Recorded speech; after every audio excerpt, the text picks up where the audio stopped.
بسم اللہ الرحمن الرحیم۔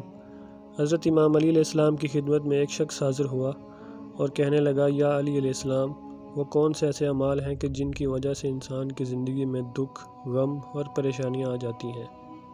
تو اس کے جواب میں امام علی علیہ السلام نے ارشاد فرمایا، اے شخص، ہمیشہ یاد رکھنا کہ انسان اپنی زندگی میں کچھ ایسے اعمال سر انجام دیتا ہے کہ جن کی وجہ سے وہ دکھ، غم اور پریشانیوں میں مبتلا ہو جاتا ہے۔ ان میں یہ کہ جو شخص اپنے گھر کی دہلیز پر بیٹھا رہتا ہے تو وہ دکھ اور غم میں مبتلا ہو جاتا ہے۔ اسی طرح امام علی علیہ السلام نے فرمایا کہ جو شخص جان بوجھ کر جانوروں کے درمیان سے گزرتا ہے یا ان کو جان بوجھ کر تنگ کرتا ہے یا مارتا ہے تو اس انسان کی زندگی میں دکھ، غم اور پریشانیاں شامل ہو جاتی ہیں۔ اور فرمایا کہ جو شخص اپنے منہ، ہاتھ کو اپنے کپڑوں کے دامن سے صاف کرتا ہے تو اس شخص کی زندگی میں بھی دکھ، غم اور پریشانیاں شامل ہو جاتی ہیں۔ اللہم صلی علی محمد و آل محمد۔